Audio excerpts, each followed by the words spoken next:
जय Jivdani. Beauty with astrology की founder मैं कामिनी खन्ना साप्ताहिक राशि भविष्य लेके एक बार फिर हाजिर हूँ आपके समक्ष। 7 मई से लेके 14 मई तक का है ये साप्ताहिक राशि भविष्य। और इस सप्ताह में होने वाली घटनाएं कुछ इस प्रकार हैं।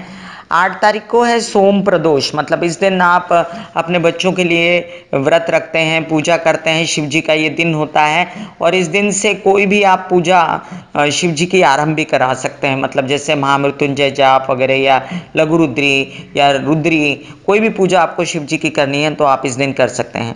9 तारीख को है नरसिंह जयंती, मतलब नरसिंह जयंती। इस दिन नरसिंह मतलब जो भगवान विष्णु के अवतार थे और जो संकट नाश करने के लिए मशहूर होते हैं देवता, उनकी जन्मदिन है, उनका हैप्पी बर्थडे है, तो उनके आराधना करिए आप। पूर्णिमा है उसी दिन रात को 1:07 के बाद। और दूसरे दिन 10 तारीख को बुद्ध पूर्णिमा मनाई जाएगी। रात के 3:12 तक रहेगी ये पूर्णिमा। और बुद्ध पूर्णिमा के दिन बहुत सारा कहते हैं ना, बुद्ध महाराज का जो है बोलबाला हमारे यहाँ ही नहीं पूरे वर्ल्ड में, जैसे कि श्रीलंका में और कई देशों में मनाया जाता है। और कहते हैं कि इस दिन सब सफ़ेद कपड़े पहनते हैं, बुद्ध महाराज की पूजा करते हैं। मुझे बुद्ध महाराज की जो विचारधारा है वो बहुत पसंद है। आप भी बुद्धचर्या पढ़िए, आप भी बुद्ध महाराज की विचारधारा ज़रूर सुनिए। आप भी बुद्धम शरणम गच्छामि कहते हुए उनके विचारों को अपनाइए। विनायक जयंती है इसी दिन। 11 तारीख को सूर्य कृतिका नक्षत्र में चले जाएंगे 12:05 के बाद, यानी कि सूर्य मंगल के नक्षत्र में प्रवेश कर जाएंगे। नारद जयंती है, मतलब नारद भगवान की बर्थडे है, कह सकते हैं आप, हैप्पी वाला। और 14 तारीख को संकष्टी है, मतलब संकट चौथ है। इस दिन जब आपको व्रत खोलना होगा तो रात को चंद्रोदय रात को 9:56 के बाद होगा। सूर्य वृषभ राशि में रात को 10:56 में प्रवेश कर जाएंगे, मतलब उच्च के सूर्य अब चले गए। आपसे मैंने बहुत रिक्वेस्ट की थी, अभी भी 7 दिन हैं, आप सारे अपने सरकारी दरबारी काम बना लीजिए। जब तक सूर्य उच्च के हैं बन जाएंगे, आपको अच्छा रिस्पॉन्स आएगा। आप कागज पत्तर से रिलेटेड कोई काम है तो बनाइए। और अभी फिलहाल जानिए मेष से लेकर मीन राशि तक का राशि भविष्य। आज चंद्रमा कन्या राशि में और नक्षत्र है उत्तरा फाल्गुनी, जो सुबह ही 7:45 खत्म हो जाएगा और हस्ता नक्षत्र शुरू हो जाएगा।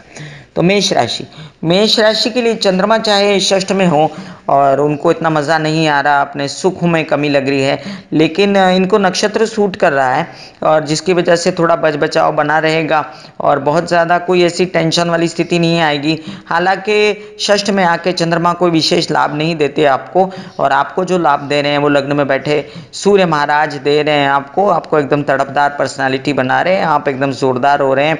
नेता अभिनेता अगर हैं, आपके काम बन रहे हैं। नौकरी आपको चाहिए तो फटाफट आप आवेदन भरिए, नौकरी मिलेगी। अभी 7 दिन बाकी हैं। विदेश से रिलेटेड जितने काम भी हैं वो भी इस महीने में बनाइए। शुक्र उच्च के पड़े हुए हैं और राहु की स्थिति जूं की तूं है। अपने गलत व्यसनों में मत पड़िए आप, और पैसे कम आ रहे हैं उसके लिए परेशान मत होइए, स्थिति सितंबर के बाद बदल जाएगी। वृषभ राशि के लिए आपके लग्न का स्वामी उच्च का होकर अभी भी आपको खूब सारे पैसे, पैतृक संपत्ति से लाभ, बड़े भाई बहनों से लाभ, चाचा पक्ष ताया पक्ष से लाभ दिलवा रहा है। साथ में आपका दिमाग जो भ्रमित है, परेशान हो आप गुरु की वजह से, तो आपको लीफी वेजिटेबल्स खाने चाहिए, तुलसी के पत्ते खाने चाहिए। और जो माता की तबीयत खराब है तो उनको कहना चाहिए कि वो खुद सूर्य की आराधना करें, आप ना करें। साथ में अगर आपकी तबीयत खराब है और आपको लगता है कि आप बेचैन हो, आपको किसी प्रकार की स्नायु की या कोई दर्दों की, इस प्रकार की कोई टेंशन की कोई बीमारी है, तो आपको क्या करना चाहिए, आपको हनुमान जी की आराधना करनी चाहिए स्थिति से बाहर निकलने के लिए। अभी फिलहाल बुधादित्य योग 14 तारीख तक आपके द्वादश में बना हुआ है, तो विदेश से रिलेटेड कोई कागज पत्र, वीज़ा, कोई काम बनाने हैं आपको तो बना लीजिए। आपके प्रेम संबंध भी अच्छे बने हुए हैं। मिथुन राशि के लिए दशम में बैठे शुक्र आपको बहुत ज़्यादा काम करने के लिए उद्यत करते हैं। आपको ऐसे लगता है कि आप सारे काम बना के अपने स्थितियों को कंट्रोल में लेंगे, और साथ ही में आपके बहुत सारे एग्रीमेंट्स हो रहे हैं, बहुत सारे कागज़ पत्रों का काम हो रहा है। एक्चुअली आप कंफ्यूज हो गए हैं, एक्चुअली आप बेचैन हो गए हैं, कि आपके ये काम ऐसे कैसे हो रहे हैं, इतने सारे पेपर्स कैसे फैल गए हैं। ये कंट्रोल में आ जाएगा 14 तारीख के बाद। 14 तारीख के अंदर आपके सारे पेपर बन जाएंगे। अभी फ़िलहाल जो मैं आपको सलाह दे रही हूँ, आपके मातहत लोग, आपके हेल्पर्स गायब हैं, आपको जो परेशानी हो रही बहुत ज़्यादा, तो आपको माता रानी की शरण में जाना है, माँ काली की शरण में जाना है, या राधा रानी या महालक्ष्मी के शरण में जाना है। आपकी काफ़ी परेशानियाँ दूर हो जाएंगी। कर्क राशि के लिए बुधादित्य योग बन गया है। दशम में काम पर ध्यान दीजिए, न कि राहु के चक्कर में पड़िए, जो द्वितीय में आपके परिवार को आपकी ओर से परेशानी देता है। और वैसे आपका भाग्य खुला हुआ है, बड़ा काम हाथ में है, या काम के पीछे लगने से आपके भाई बहन भी इसमें आपका साथ देंगे। सिबलिंग्स आपके बहुत परेशान हैं आपसे, क्योंकि आपकी वाणी में बहुत ज़्यादा कटुता आई हुई है, और आपके परिवार वाले भी। तो वाणी की कटुता को दूर कीजिए, और आप कीजिए सूर्य की आराधना, पानी ढेर सारा पीजिए ताकि आपका मन शांत रहे। फोड़े फिंसी इन सब चीज़ों से गर्मियों में बचने के लिए भी आपको पानी ज़्यादा पीना चाहिए, और रेगुलर अपनी सफाई तन की सही करनी चाहिए। सिंह राशि के लिए लग्न में बैठा राहु अभी भी आपको बेचैन बनाता है और आपको भ्रमित करता है। आप कई तरह से सोचते हैं, आपको ऐसा लगता है कि ये ठीक नहीं हो रहा, वो ठीक नहीं हो रहा। आपके भाग्य में बैठकर फिलहाल आपके लग्न का स्वामी सूर्य आपको पूर्ण रूप से साथ दे रहा है, और मैंने आपको आगाह किया था कि ये महीना राहु के होते होते हुए भी आपको बहुत अच्छा जाएगा। आप 14 तारीख के अंदर जितने काम बनाने हैं बनाइए। फिलहाल बुध अस्वस्थ है, जिस वजह से आपके परिवार में जो अशांति फैली हुई है, उसके लिए आप लीफी वेजिटेबल्स खा सकते हैं, कृष्णा की आराधना कर सकते हैं, नारायण की आराधना कर सकते हैं, और अपने माइंड को शांत कर सकते हैं। पीछे भी मैंने आपसे रिक्वेस्ट की थी, शक्कर मत ज़्यादा खाइएगा, क्योंकि आपकी तबीयत शक्कर खाने से ख़राब ना हो, डायबिटीज़ ना हो, इसकी चिंता करनी है। काम आप बराबर कर रहे हैं। कन्या राशि के लिए अब सितंबर तक योग रह गया है शादी का, लेकिन बीच में गुरु वक्री होकर बहुत सारा आपको कंफ्यूज किया है गुरु ने, और आप सोच रहे हैं शादी करूं ना करूं, लेकिन ये योग बराबर हैं। गुरु तो मार्गी हो जाएगा, और गुरु बदल भी जाएगा सितंबर 12 के बाद, वो आगे निकल जाएगा, तुला में चला जाएगा। तो अभी जो योग बना है उसको पूर्ण रूप से कैश कीजिए, और अगर शादी करना चाहते हैं तो कीजिए। वैसे आपके सन्मुख को उच्च का शुक्र बैठा है, आपको अगर जीवन साथी मिलेगा तो बहुत अच्छे घर का मिलेगा, बहुत मेधावी मिलेगा, आपको ये स्थिति खोनी नहीं है। और साथ ही में जो आपके विरोधी बहुत ज़्यादा उजागर हो रहे हैं, उनको शांत करने के लिए आपको शांत रहना पड़ेगा, और जो आपके प्रेम संबंधों में बिगाड़ आया है उसको अभी थोड़ा सा निगलेक्ट कीजिए अपने। अगर आपके जीवन में कहते हैं ना, मम्मी आपकी या माता की तबीयत खराब है, तो पहले उनका ध्यान दीजिए, क्योंकि शनि वक्री है, और शनि मार्गी होने तक आपको उनकी तबीयत का ध्यान रखना है। तुला राशि के लग्न का स्वामी उच्च का होकर षष्ठ में बैठकर कोई खास फायदा नहीं दे रहा इनको, लेकिन फिर भी विरोधी शांत हो गए, मामा पक्ष से फायदा हुआ, और ऐसा भी हो सकता है कि इनको लोन वगैरह चाहिए तो मिल जाए, ऋण इनके जो पैसे वैसे लेने देने चुक जाएं। मंगल अष्टम में बैठ के इनको ब्लड प्रेशर देता है, थोड़ा सा बीपी हाई होता है, और कई बार ऐसा सोचते हैं कि मेरे स्पाउसर पार्टनर को भी बहुत गुस्सा चढ़ रहा है, मुझे भी चढ़ रहा है, और लड़ाई झगड़े बंद कीजिए। इन सब स्थिति से बाहर निकलने के लिए आप माता दुर्गा की या माँ काली की आराधना कीजिए। आप आराम से सब स्थितियों से ऊपर उभर आएंगे, आपकी तबीयत अच्छी हो जाएगी, आपकी यात्रा में आपको कोई परेशानी ना हो इसलिए। और वैसे भी अपने सभी प्रॉब्लम्स के लिए आपको हमेशा ही माँ काली या महालक्ष्मी की आराधना करनी चाहिए। और फिलहाल तो आपको पैसा गिर गिर के आ रहा है, जिससे आप खुश हो जाते हैं। God bless you. वृश्चिक राशि के लिए आपके लग्न का स्वामी मंगल सन्मुख बैठकर आपको लगातार मनोबल बनाए हुए हैं, और षष्ठ में सूर्य आकर आपको फायदा दे रहे हैं। आपको लोन, ऋण, पार्टनरशिप सब मिल रही है, आपको बहुत ज़्यादा काम करने का मन कर रहा है। वैसे भी आपके बच्चे बहुत एंजॉय कर रहे हैं स्थितियों को। आपके दशम में बैठे राहु आपको टेलीविज़न लाइन में ले जाना चाहते हैं, मीडिया में ले जाना चाहते हैं, आप उसके लिए जद्दोजहद कर रहे हैं। अपनी जद्दोजहद जारी रखिए, पैसे जो रुके हुए हैं वो आ जाएंगे। आपकी माइंड सही चल रही है, वो मुझे आश्वस्त करती है। धनु राशि के लिए आपके लग्न का स्वामी गुरु अभी वक्री होकर आपको बेचैनी देता है काम के लिए, बहुत ज़्यादा परेशान है आप काम को लेकर।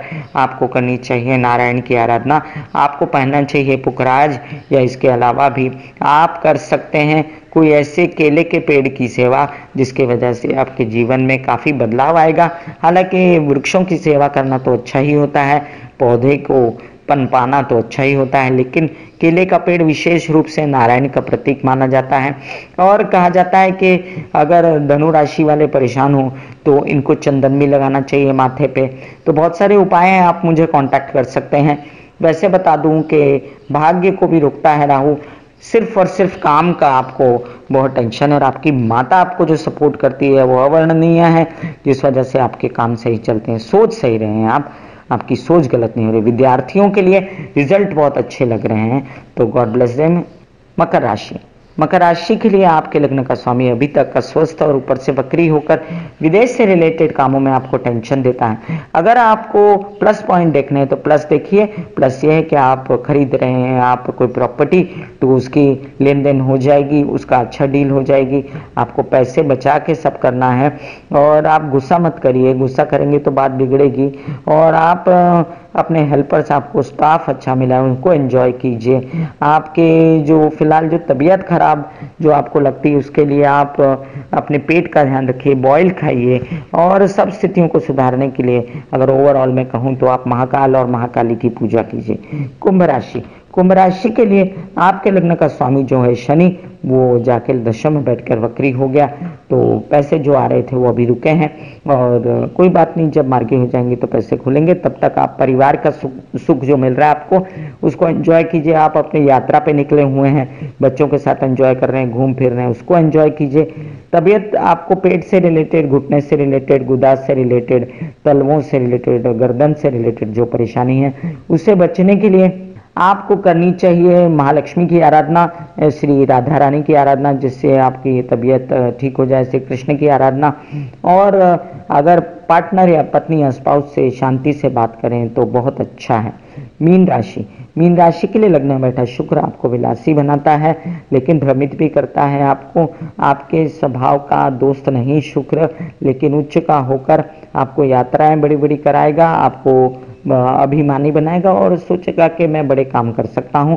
तबीयत आपकी अच्छी करेगा, और आपके परिवार से आपको फुल सपोर्ट है। आपके शादी के पूर्ण योग बने हुए हैं। अगर आप शादी करना चाहते हैं तो आप शादी भी कर सकते हैं। इसके अलावा आपके काम रुके हुए हैं शनि वक्री होने की वजह से, तो काम जो रुके हुए हैं उसके लिए आप लक्ष्मी नारायण की आराधना करें, जो संपूर्ण रूप से आपके लिए अच्छी है। और विदेश यात्रा भी थोड़े दिन टाले रखें। मैं कामिनी खन्ना बता रही थी मेष से लेकर मीन राशि तक का राशि भविष्य। बस इसी तरह साप्ताहिक राशि भविष्य लेकर आपके समक्ष हाजिर होती रहूंगी। एक रिक्वेस्ट करती हूँ आप सभी से, मैं आप सभी की सेवा में हूँ, और मैं यूट्यूब चैनल मेरा, और यूट्यूब 2 चैनल है मेरे, यूट्यूब/ब्यूटी विद एस्ट्रोलॉजी, और दूसरा चैनल है यूट्यूब/कामिनी खन्ना म्यूजिक। दोनों को लाइक कीजिए और शेयर कीजिए मेरे वीडियोस, और साथ में सब्सक्राइब भी कीजिए। मैं ये चाहती हूँ आपकी ओर से, और ये भी चाहती हूँ आपकी ओर से कि मेरे फेसबुक पेज पे मैंने कहे कामिनी में काफ़ी कुछ अपनी पोइट्रीज वगैरह डाली हुई हैं, आप उनको लाइक शेयर कर सकते हैं, मेरे वीडियोस देख सकते हैं, और मेरे फेसबुक फ्रेंड बन सकते हैं। मैं आह्वान देती हूँ आपको खुला, आप आइए, हम बहुत अच्छी अच्छी बातें आपके साथ शेयर करते रहते हैं हमारे और आपके जीवन को अच्छा करने के लिए। तो आज के लिए बस इतना ही। ब्यूटी विद एस्ट्रोलॉजी का नारा है, पौधे लगाइए और वृक्षों की सेवा कीजिए, साथ ही में आप कर सकते हैं अपने माता पिता की सेवा। इससे बुध और शनि दोनों का इलाज हो जाएगा आपकी कुंडली में स्थित, और आपके घर में खुशहाली आएगी। God bless you, take care, goodbye and good day.